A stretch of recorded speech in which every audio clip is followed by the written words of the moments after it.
Pisces, you are changing the story of your legacy and your career.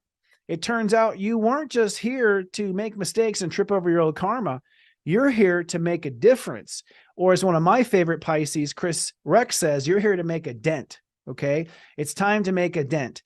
It's time to be an influence. We're coming out of the age of Pisces. The only way we're going to graduate the age of Pisces is if the Pisces themselves graduate, because you are the ambassadors of your vibration. You're the ambassadors of spirituality. So you have to reach those high levels. And, those high levels are Christ-like as far as we're concerned. I'm not saying what was written in the Bible. I'm saying what actually happened in that particular moment, which I don't claim to know.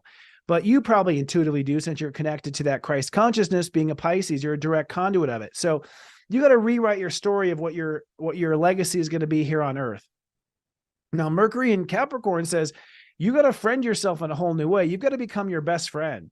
You have to be the friend you always wanted. Your mind has to be the friend you always wanted. The way you think of yourself as a friend has to be different. So you have to change your dialogue of how you friend or don't friend yourself. That's very important.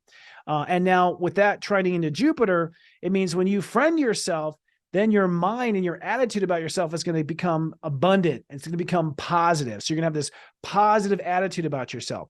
Positive attitude is an electric signal out into the consciousness that laws of attract positivity to you. So what the astrology says is if you have a bad attitude about yourself, it's because you're not really your own friend. You're throwing yourself under the bus. If you're not going to be your friend, why should I be your friend? That's what the astrology says. Now, with Venus opposing Uranus, it says you have to define your boundaries around what you believe and what you don't believe. Like, get really clear on your knowledge, get really clear on when you're going to travel or not travel. I know that's a little weird, but that's in the 9th house as well. Really define the boundaries of what you know and don't know.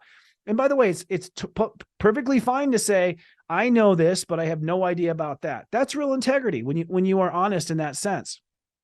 So you're going to define those logic tree boundaries. And then what happens is your mind is now free to race like Einstein. By the way, Einstein was a Pisces. He spiritually downloaded the truths of the universe, and then his brilliant mind communicated it and put it into mathematical equations. Really, his wife did the math, but he asked her to. So he gets credit for asking someone. But the point is that your capacity for genius ideas and to just do things out of this world will happen when you really define the boundaries of what you know or don't know, and then put your mind into that bottle so that you can create lightning in a bottle. So the bottle would be defined by the boundaries of wisdom. The lightning would be the inspiration that comes as a result. Brilliant. It's serious.